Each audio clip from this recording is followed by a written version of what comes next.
Shalom Aleichem, minha irmã e minha irmã, como vão vocês? Que Hashem vos abençoe em nome de Yeshua.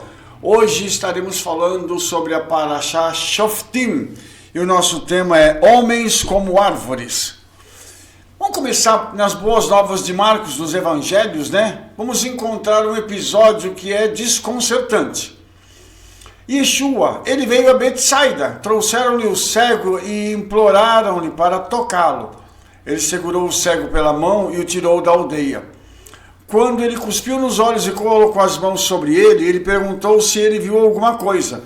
E ele olhou para cima e disse: eu vejo homens, pois os vejo como árvores andando. Então novamente ele colocou as mãos sobre os olhos. Ele olhou atentamente e foi restaurado e viu a todos claramente.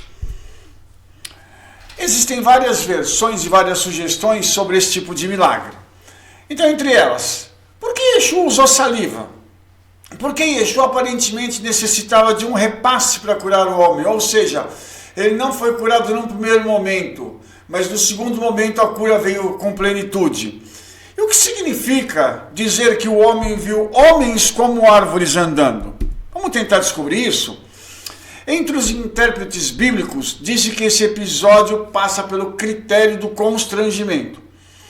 Esse é um princípio, interpretativo entre o pessoal que estuda aí, para testar a autenticidade ou a originalidade de uma história na Bíblia.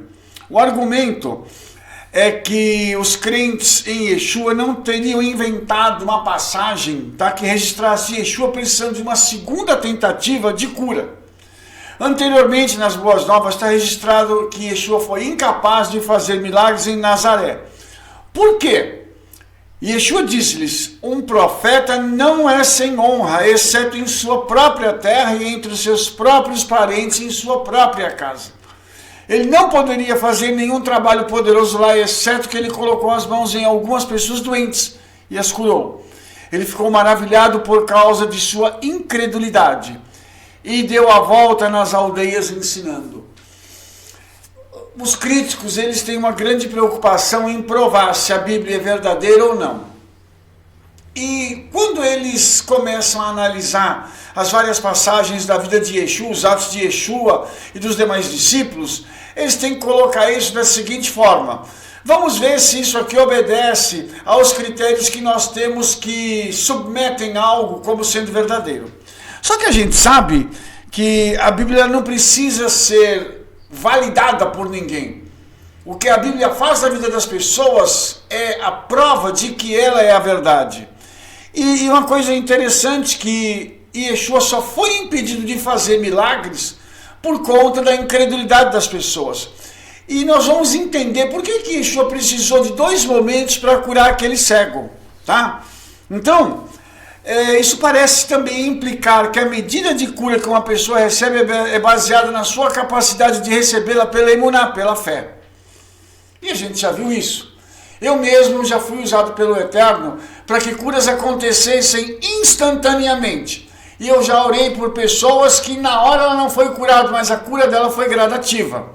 Então, se Hashem, se o Eterno é o poder, o tzadik, a pessoa que está diante daquele que está enfermo, ele se torna uma tomada, uma interface que se conecta com o Eterno. No entanto, se alguém não ligar, não poderá receber o que o poder lhes reserva. Então, como é que a gente liga a tomada? Abrindo a boca e declarando a cura sobre a vida da pessoa. Isso acontece várias e várias vezes no mundo, por minuto.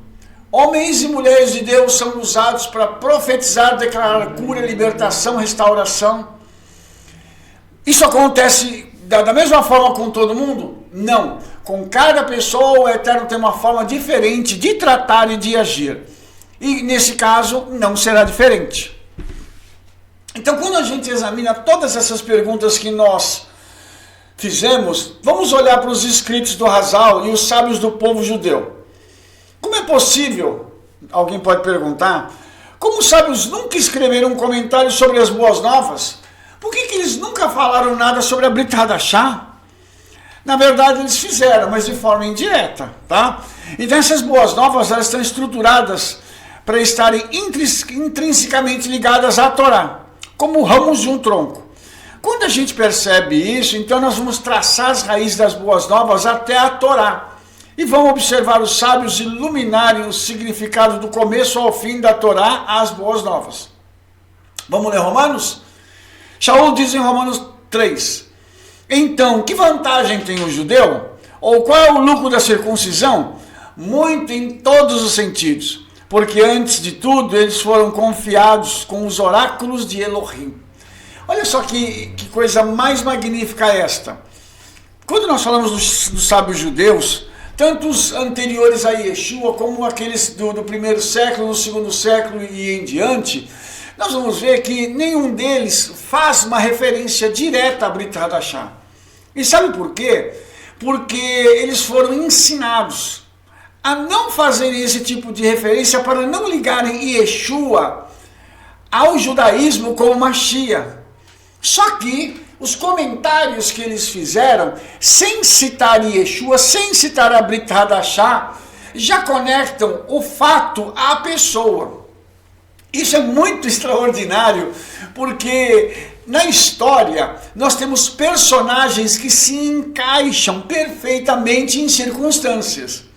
E cada um deles é lembrado pelas circunstâncias a qual são referidos. E nesse caso, nós temos os sábios, quando eles escrevem em várias épocas, antes profetizando acerca do Messias, depois da época de Yeshua, referindo-se ao Messias em forma indireta, eles acabam fazendo isso, e o encaixe perfeito só se dá com Yeshua. Então quem conhece a Brit Hadashah e conhece os escritos dos sábios, entende que eles estavam se referindo a Yeshua, mesmo que não citando a Brit Hadashah e o nome de Yeshua. Vamos lá agora, vamos falar sobre Pri Haetz, o fruto da árvore. Na Parashá Shoftim, lemos um interessante mandamento. Quando você sitiar uma cidade por muito tempo, fazendo guerra contra ela, não destruirá suas árvores empunhando um machado contra elas, porque você pode comer deles e não os cortará. Pois é a árvore do campo que ele deve ser sitiado, somente as árvores das quais você sabe que não são árvores para comer. Você deve destruí-las e cortá-las. E tu construirás baluartes contra a cidade que fizer guerra contigo até que caia. Esse aqui é um mandamento interessante aqui em Deuteronômio, porque ele fala para a gente sobre a preservação de árvores frutíferas. Uma árvore frutífera não serve para se tornar material de construção. Já uma árvore que não é frutífera, sim. Por quê? A árvore frutífera tem uma diferença fundamental entre a árvore que não dá fruto. A árvore frutífera, ela ajuda a preservar a vida. A outra árvore não. Por quê? Porque a árvore frutífera, ela alimenta as pessoas. E a outra árvore, ela pode servir de abrigo, pode servir de combustível, ela pode servir de cobertura, mas ela não pode alimentar. Então essa árvore pode ser cortada e pode ser usada inclusive para fins militares. Já a árvore frutífera, não. A proibição então de derrubar uma árvore frutífera é explicada pelo Ramban, também chamado de Maimônides.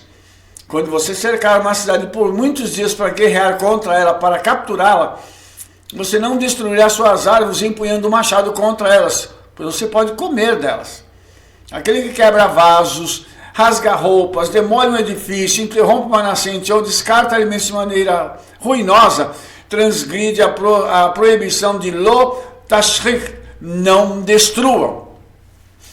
Essa também é uma outra questão muito importante, porque aqui a Parashá também vai fazer uma conexão interessante com a natureza.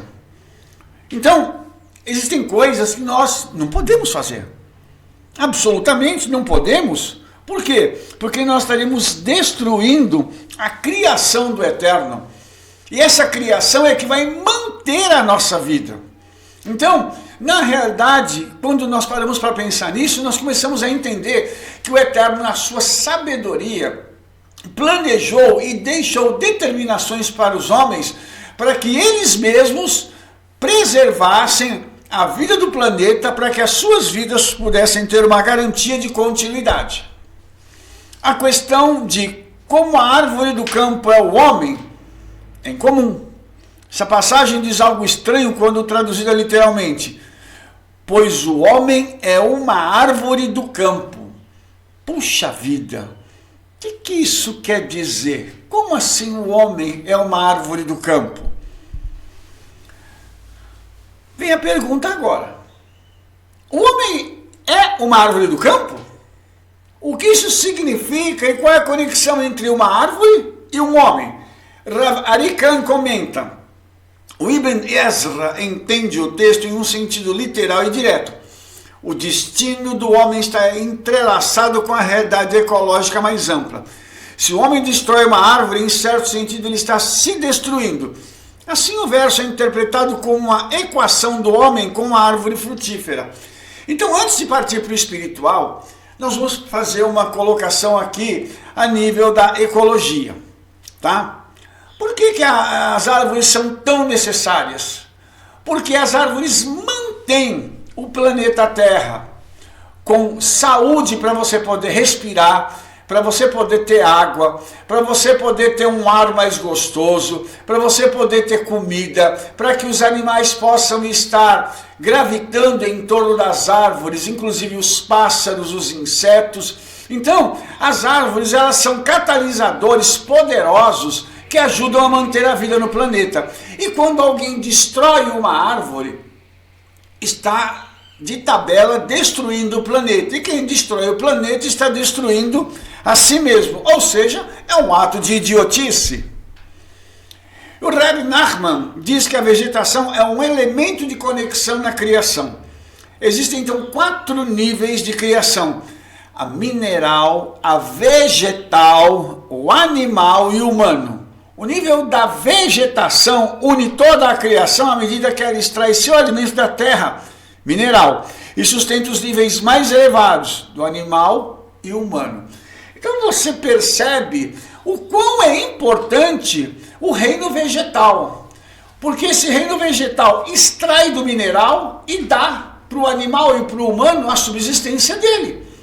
Então, se nós pararmos para pensar, não só as árvores, mas todas as ervas que estão no campo, elas são super importantes para a manutenção do planeta. Então, vamos dar um passo adiante. Qual é o significado mais profundo de a árvore do campo é um homem, ou o homem é como uma árvore do campo? Vamos lá. A imagem de uma árvore. Vamos fazer agora uma conexão entre uma coisa e outra. É fascinante como uma forma de vida mais elevada, como a humana, deriva o seu sustento de níveis inferiores da criação, como a vegetal, a mineral e animal. Sempre palavra que prossegue. Em Deuteronômio 8, curiosamente, a gematria da palavra árvore, etz, é equivalente à palavra imagem, tselem. Os dois têm a mesma gematria de 160, tanto etz quanto tselem. Então isso liga-se com Gênesis, onde o Eterno criou Adão a sua própria tselem, imagem. Então, se o homem foi criado à imagem de Deus e se a árvore ela está ligada à imagem, isso significa que o homem também pode ser comparado à árvore, porque ela de certa forma reflete a sua imagem. Gênesis 1:27 diz, então, Elohim criou o homem à sua imagem, a imagem de Elohim ele o criou, macho e fêmea os criou. De muitas maneiras, né, se Adão é como uma árvore, então de alguma forma os atributos de Hashem também são como uma árvore. Se Adão é uma árvore, quem deu origem a Adão, então também de certa forma deve ser uma árvore. E é uma coisa interessantíssima, porque existe um livro dentro da tradição rabínica que é chamado de Árvores. Puxa vida, agora eu esqueci o nome. Árvore das Almas, ok? E olha só que interessante isso. Árvore das Almas é uma chia que dá origem a todas as almas humanas. Então, se o homem é comparado a uma árvore, então o Mashiach ele é essa árvore primordial que dá acesso e origem a todas as almas humanas. E o Rav Nosson Weiss diz De acordo com o Maharal, o assunto da pergunta retórica no final do verso é o homem e não as árvores. São as pessoas que estão sendo comparadas às árvores e não as árvores às pessoas. Árvores colocam galhos e flores e em última análise fornecem frutos que alimentam os famintos. Da mesma forma, espera-se que o homem então seja produtivo e trabalhe para produzir frutos. O fruto que só o homem pode cultivar e o alimento que somente ele pode suprir é o comportamento moral e a busca e a obtenção de conhecimento para adicionar à reserva mundial do conhecimento de sabedoria. Interessante que o Rabino Weiss aqui, ele vem fazendo uma comparação seguinte, que assim como as árvores dão galhos, depois nos galhos elas dão flores junto com os galhos, e depois elas também dão os frutos, que são o resultado final. O homem também, ele tem que ter esse passo a passo para que ele possa ser produtivo e que ele trabalhe para produzir frutos. E o fruto final do homem é o comportamento moral dele, que vai desabrochar com um conhecimento para trazer para a humanidade essa conexão com o Todo-Poderoso. Então, na realidade, a responsabilidade maior do homem em produzir frutos não é só o seu trabalho, mas é o seu comportamento e a forma como ele se relaciona com as demais pessoas. Então, Rav Avraham Saba, escrevendo seu comentário da Torá, Tzor Hamor, ele diz o seguinte: a Torá proíbe absolutamente erradicar totalmente as árvores frutíferas. É que, de alguma forma, o homem e a árvore são iguais. Arrancar uma árvore equivale a destruir sua alma. Se você se lembra do que eu acabei de falar, os frutos que o homem tem que produzir são o comportamento moral e a sua conexão com o eterno. Então, todas as vezes que alguém arranca uma árvore, é como se aquela pessoa estivesse matando alguém e impossibilitando que essa conexão com o eterno seja feita, impossibilitando que frutos morais benéficos para a sociedade sejam encontrados e trazidos para o homem. Embora a alma da árvore não seja comparada com uma alma que foi dada ao homem pelo próprio Criador, a seiva que percorre o tronco é semelhante à vitalidade de um ser humano, porque é como se fosse um sangue. E como não representa ameaça a um homem, destruí-la totalmente é considerado como injustificado. Então, se a árvore tem uma seiva que alimenta a ela mesma, sai da terra e faz com que ela cresça, dê flores, brotos, flores e frutos, por que destruí-la? Qual é o objetivo de pegar uma árvore e atacá-la? Ela não tem como se defender. Então, no Midrash, o Midrash Ta'anim, a comparação entre uma árvore frutífera e um ser humano aqui chama a atenção para o fruto do homem, sendo que esses frutos são os mandamentos e as boas ações que ele realiza enquanto está vivo. As boas obras de uma árvore são a fruta real que ela produz. Depois que uma pessoa morre, queridos, ela não dá frutos. O tempo de frutificação dela terminou. É a mesma coisa com uma árvore. Quando que uma árvore vai dar folhas, flores e frutos? Enquanto ela ainda está viva. Quando a árvore secar, ela não tem mais utilidade, ela não tem mais frutos, portanto ela só serve para virar o quê? Combustível, para ser queimada. Olha que coisa interessante. Se essa árvore, por exemplo, ela foi uma árvore que teve um fim bom, ela vai ainda poder servir para ser um móvel, para ser alguma coisa que vai honrar as pessoas, que vai adornar lugares, mas senão ela vira combustível. É a mesma coisa o homem, dependendo das ações do homem, ele vai honrar e adornar a eternidade junto com o seu Criador, dependendo de se ele teve situações, se ele teve ações negativas e pecaminosas, ele vai queimar para sempre, assim como uma árvore.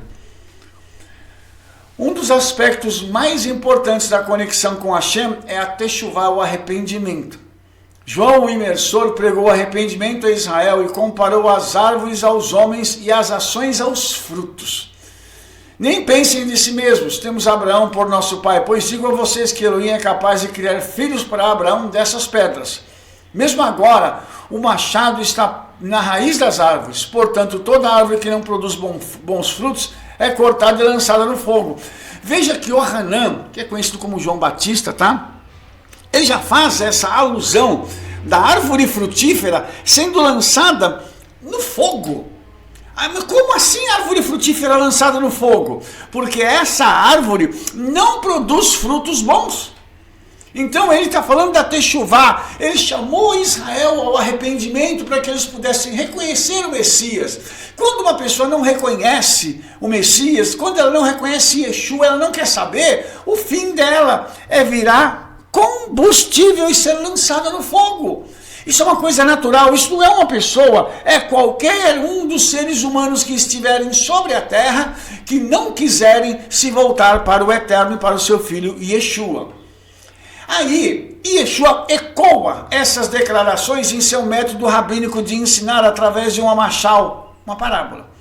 Certo homem tinha uma figueira plantada na sua vinha, e ele veio buscando fruto e não encontrou nenhuma. E ele disse ao aparador da videira: eis que esses 3 anos venho à procura de frutos dessa figueira, e não encontrei nenhuma. Corte isso.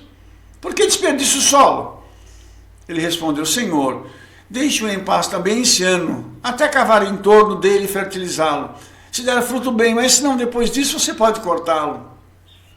Olha que interessante isso.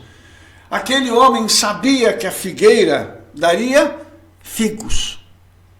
Só que ele, por 3 anos seguidos, ele buscou frutos nessa árvore e não encontrou. Isso mostra para a gente uma característica muito interessante. Nós temos que estar plantados em algum lugar, produzindo frutos.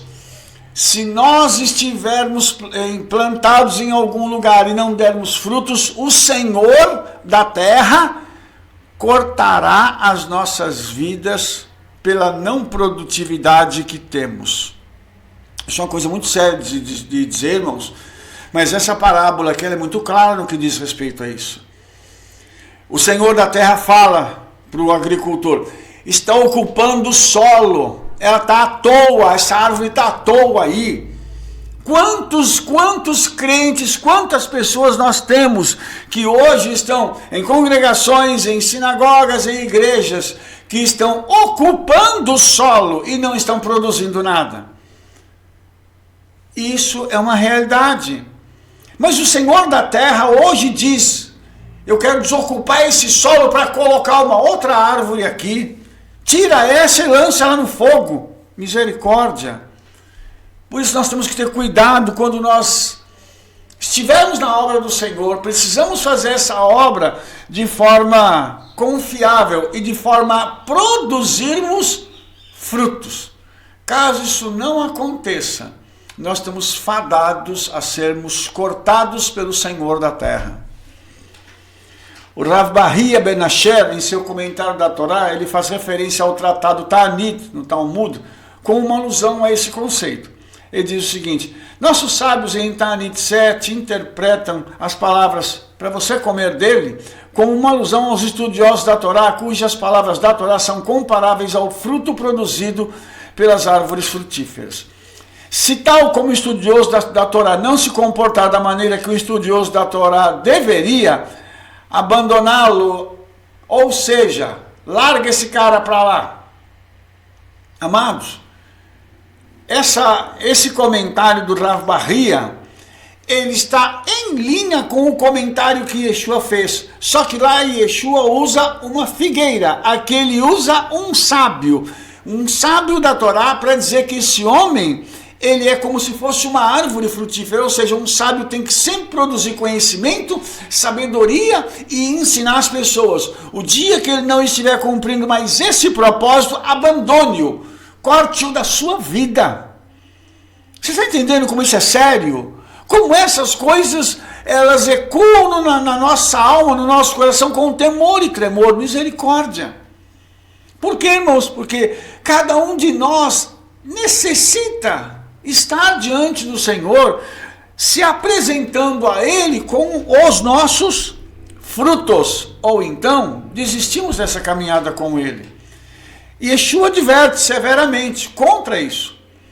Cuidado com os falsos profetas que vêm a vocês com roupas de ovelha, mas por dentro são lobos vorazes. Por seus frutos você os conhecerá. O fruto de novo aqui. Você colhe uvas de espinhos ou figo dos cardos? Mesmo assim, toda boa árvore produz bons frutos, mas a árvore corrupta produz frutos maus. Uma boa árvore não pode produzir frutos maus. Nenhuma árvore corrupta pode produzir bons frutos. Toda árvore que não produz bons frutos é cortada e jogada no fogo. Portanto, pelos seus frutos você os conhecerá. É uma passagem difícil até de comentar, porque nós esbarramos aqui com essa declaração de Yeshua, já falando sobre falsos profetas. Eles são profetas? São homens que parecem ser enviados pelo Eterno? Sim, mas são falsos. Eles não são verdadeiros. Então, qual é a forma de se conhecer? É pelo fruto. É engraçado que na casa onde eu moro tem um terreno atrás, e nós tínhamos aqui uma mexeriqueira linda. Ela produzia umas mexericas maravilhosas. Só que quando a gente abria a mexerica e ia chupar, era azeda até não se aguentar mais. A mexeriqueira era linda, os frutos eram lindos, aprazíveis, desejáveis, mas o sabor era terrível. Você entende? O que Yeshua está dizendo aqui é isso. Tem uma aparência muito boa, mas quando você vai experimentar o resultado do fruto, é terrível. Então isso é para a gente tomar cuidado e entender que tem coisas que a gente não pode abrir mão. Do fruto ser bom. Eu tenho que colher frutos aprazíveis que tragam alegria para a minha vida e me edifiquem. Caso contrário, essa árvore não presta para nada. Aí vem Jeremias dizendo: bem-aventurado o homem que confia em Hashem e cuja confiança está em Hashem, porque será como uma árvore plantada junto às águas, que espalha suas raízes junto ao rio, e não temerá quando chegar o calor, mas sua folha será verde, não terá cuidado no ano da seca, nem cessará de dar fruto. Percebe que essa árvore aqui é diferente desses falsos profetas, porque essa árvore confia no Eterno. O falso profeta confia nele mesmo, nas astúcias dele, nas habilidades dele. Ele confia em todos aqueles esquemas que ele vai tentar fazer para atrair pessoas para o seu rebanho. Esse homem que Jeremias fala dele, ele está plantado pelo Senhor num lugar onde tem água. As águas da sala do trono passam pela vida desse homem e alimentam a vida dele. De tal forma que ele nunca vai deixar de dar fruto. E esse aqui dá fruto bom. O Pirkei Avot também, ele diz o seguinte, ele costumava dizer: alguém cuja sabedoria é maior do que as suas obras, aqui ele pode ser comparado a uma árvore cujos ramos são abundantes, mas suas raízes são poucas, e o vento vem e arranca-o e o subverte. E qualquer um cujas obras são maiores do que a sua sabedoria, aqui ele pode ser comparado para uma árvore cujos galhos são poucos, ainda assim suas raízes são abundantes. Embora todos os ventos surjam sobre ela, eles não podem removê-la de seu lugar. Você percebe então que nós temos que ter um equilíbrio entre a sabedoria e as nossas obras. Quanto maior forem o nosso grau de sabedoria, maior deverão ser as nossas obras, mais abundantes deverão ser nossas obras. E por que isso? Porque eu tenho que ter o equilíbrio entre aquilo que eu produzo e o lugar onde eu estou plantado, com raízes tão profundas que, ainda que a adversidade venha, eu não serei abalado por ela. Então o sábio é aquele que entende o momento da adversidade, passa por ele e continua dando frutos. O sábio não é aquele que passa por um problema, se recolhe e quer morrer. Não, o sábio ele quer continuar dando frutos, ele quer continuar produzindo para a eternidade. Esse é o nosso papel. O Shelah, o Rav Isaías Horowitz vê um significado mais profundo nessas mitzvot que cercam uma guerra contra uma cidade. Ele diz assim, quando você sentiu uma cidade, isso se refere a uma pequena cidade, ou seja, a batalha insta o impulso do mal que ainda não se tornou uma grande ameaça. Os vários detalhes descritos nessa passagem podem ser vistos como metáforas para as medidas a serem tomadas para purificar-se espiritualmente. Olha só que interessante que o Shelah está dizendo aqui. Ele está falando que isso ainda é uma coisa pequena. Ou seja, eu tenho que cuidar da árvore frutífera e queimar e usar outra árvore que não é frutífera para a batalha.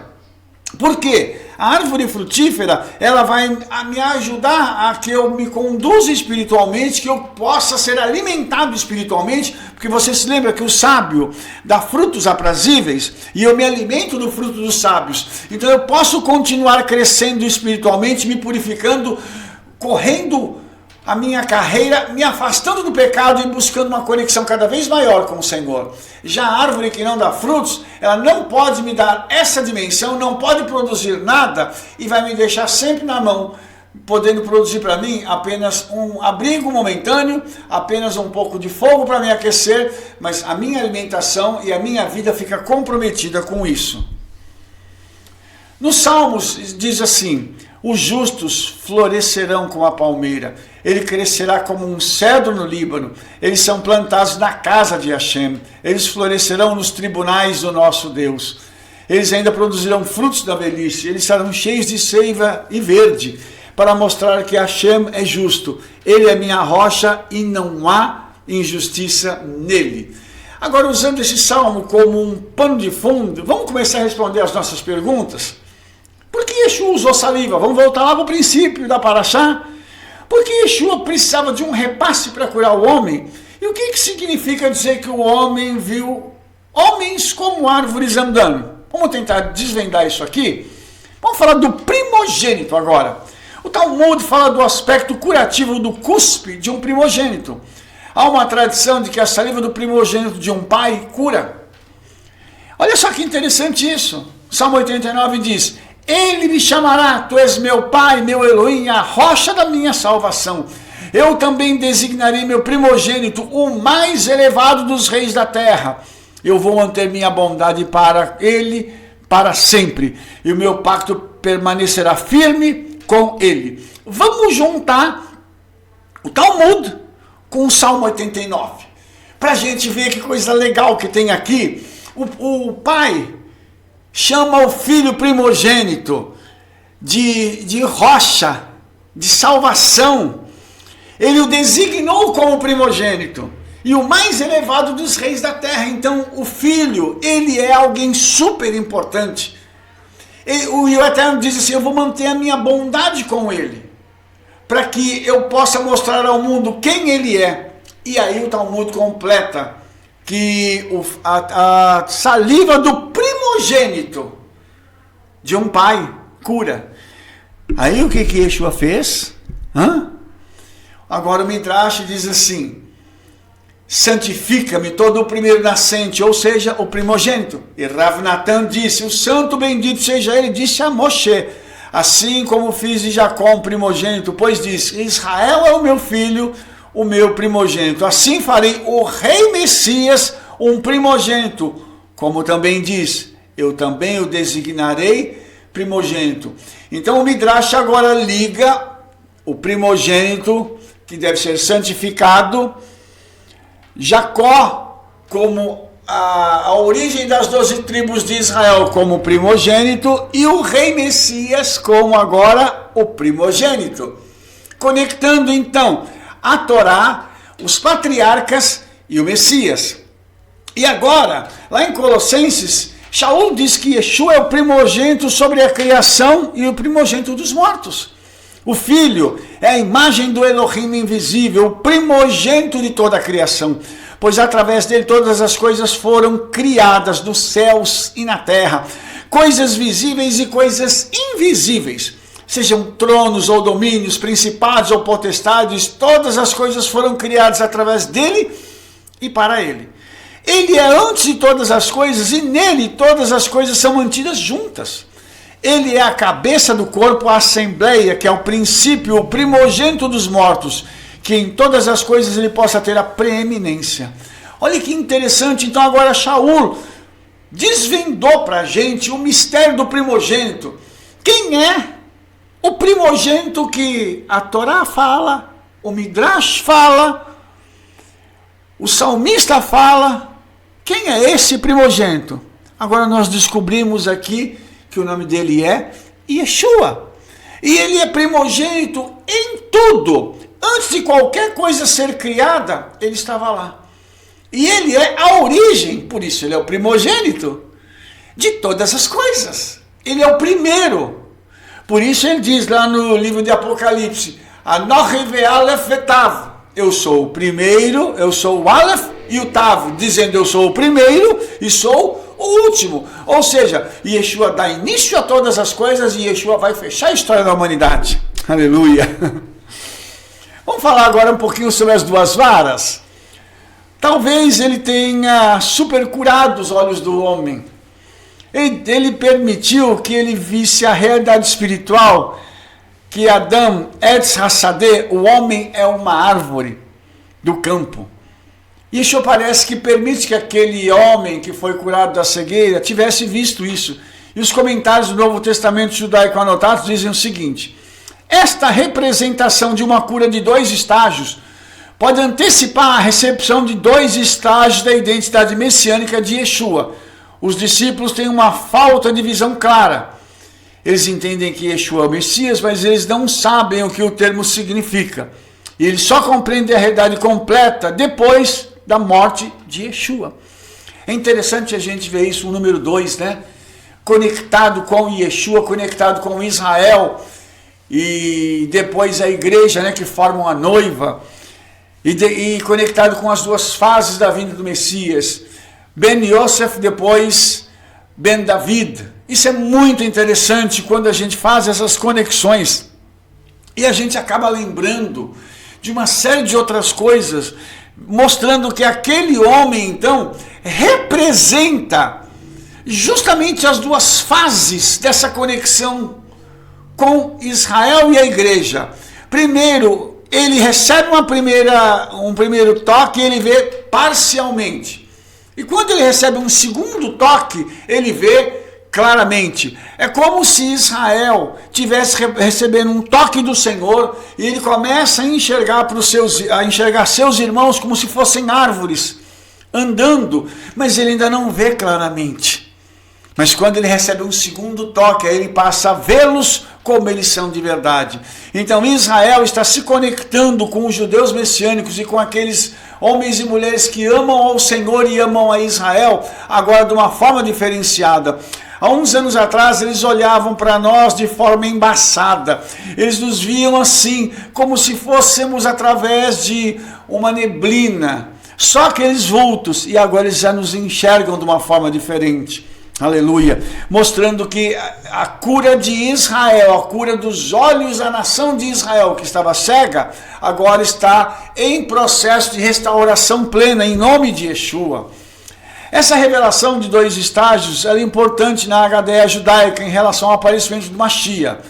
Aí nós vamos falar agora de uma outra coisa. Ezequiel 37, lemos sobre os 2 gravetos se fundindo em um. A palavra para pau ou madeira é etz, que é a mesma palavra traduzida como árvore.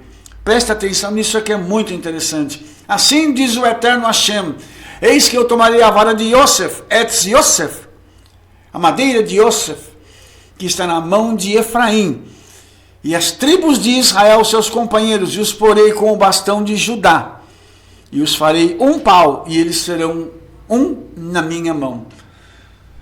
Esse texto de Ezequiel 37 é uma das maiores preciosidades que nós já recebemos na nossa vida. E esse texto aqui, ele faz parte da nossa vida e do nosso ministério, porque já há muitos anos nós temos trabalhado para conectar a nação de Israel com a igreja e vice-versa.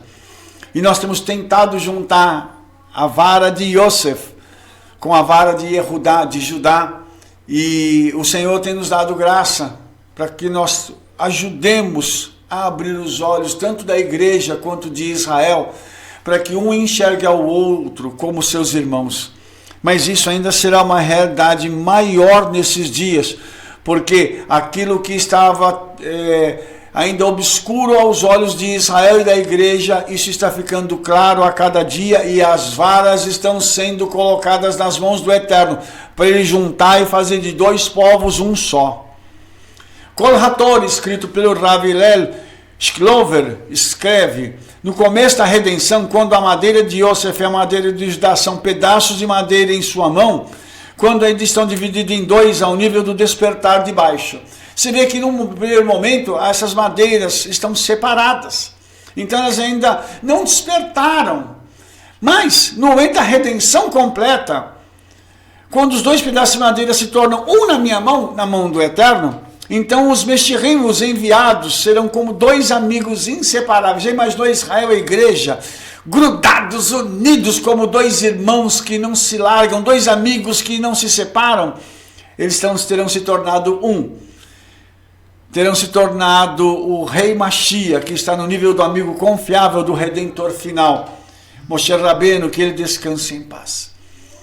Eu quero te mostrar agora uma coisa.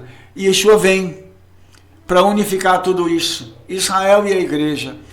E ele vai estar como aquele amigo do Eterno, confiável, que vai terminar essa obra que já começou. E o Redentor final, que é mostrado na figura de Moshe Rabbeinu, né? Moshe, o nosso mestre, vai aparecer de uma forma plena em Yeshua como Ben David, como filho de Davi. Quando Yeshua vier, ele vai vencer o mal, ele vai unir Israel, a igreja, ele vai unir todos os povos através do seu governo na terra, e então essas duas varas, que seriam duas, agora na mão dele se tornarão uma só, unificando um povo e um olhando para o outro como verdadeiros irmãos, como cooperadores, e não como aqueles que estarão agredindo um ao outro. O Rav Hillel ainda continua: e a madeira de Yosef refere-se ao Mashiach ben Yosef, pois toda a redenção depende da unificação das duas madeiras. A madeira de Yosef e a madeira de Judá, como está nesse capítulo. Eles são os dois Meshirim, os dois enviados. O Mashiach ben Yosef e o Mashiach ben David, que é o Messias que vem em duas fases. Que no início, ou seja, quando a redenção começa naturalmente a partir de baixo, serão indivíduos separados em sua mão. Depois eles se tornarão um em minha mão, a mão do Eterno. Isto é, milagrosamente com a ajuda das nuvens dos céus. Amados, quando o Rabino Hillel vai falando essas coisas, isso vai dando até um arrepio na gente, porque a gente começa a entender tudo aquilo que Yeshua estava fazendo e tudo aquilo que ele está fazendo nos dias de hoje, conectando um ao outro. Pessoas que nunca se viram, nunca se conheceram, começam agora a se conectar através do judaísmo messiânico, através do entendimento da Torá, através do judaísmo, e começam a ter uma visão nova das suas próprias vidas, estão se reconhecendo como judeus, pessoas cujos DNAs estão gritando, clamando, pedindo para que ele se reconecte à casa de Israel. Essas duas madeiras estão se tornando uma na mão do Eterno.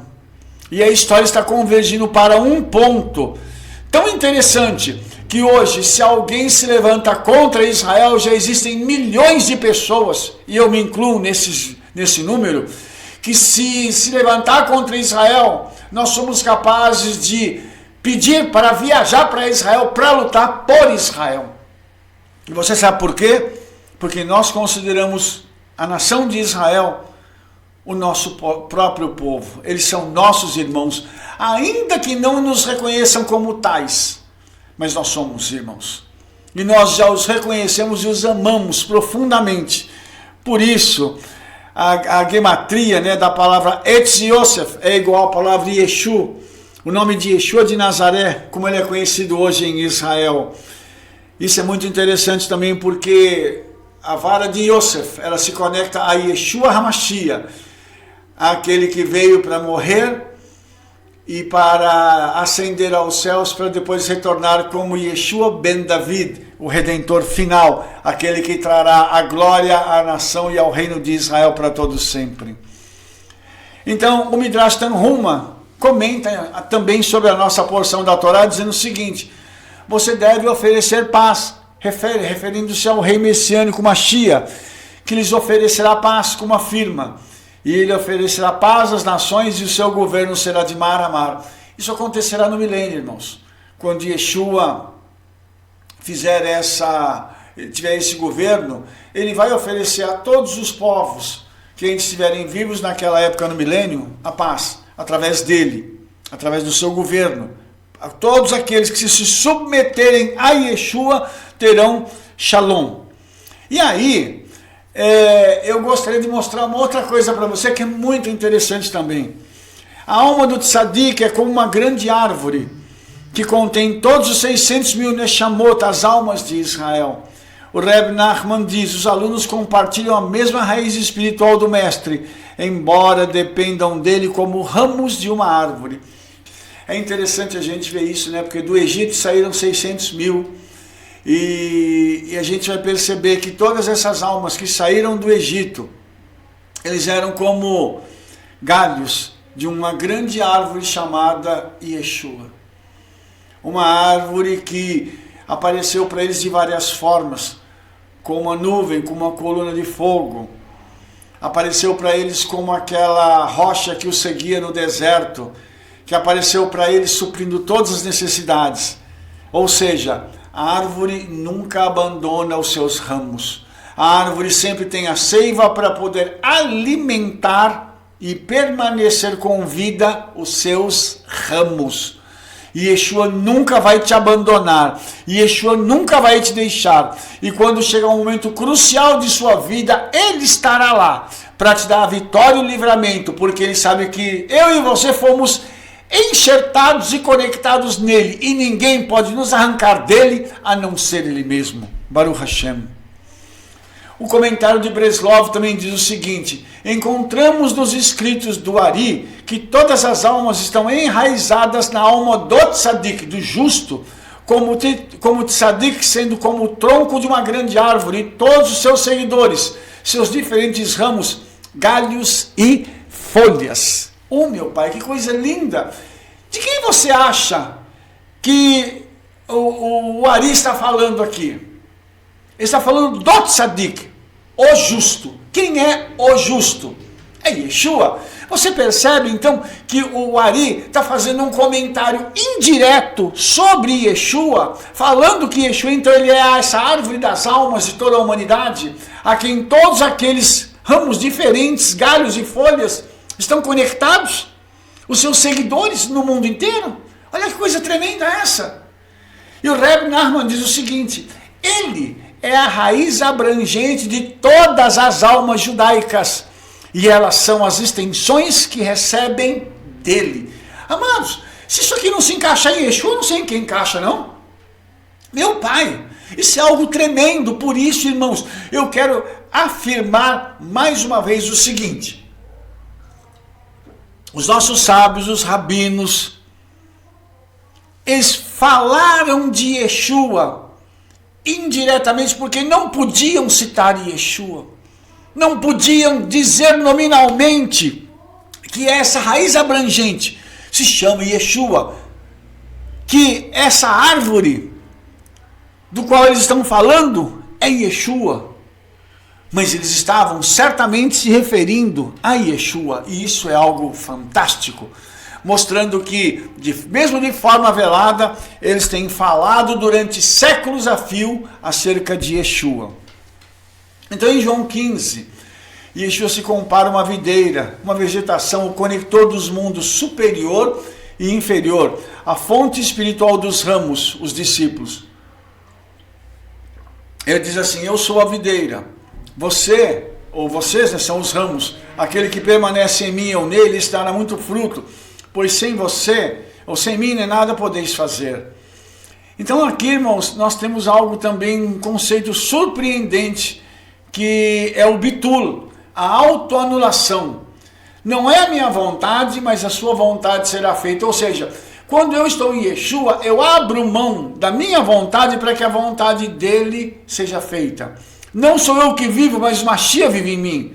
Então nós somos as extensões do Mashiach, e ele é uma extensão do Eterno, para criar essa unificação do nome divino, como se fosse o casamento entre o esposo e a noiva, uma união entre o acima e o abaixo, os céus e a terra, finalmente se tornando um.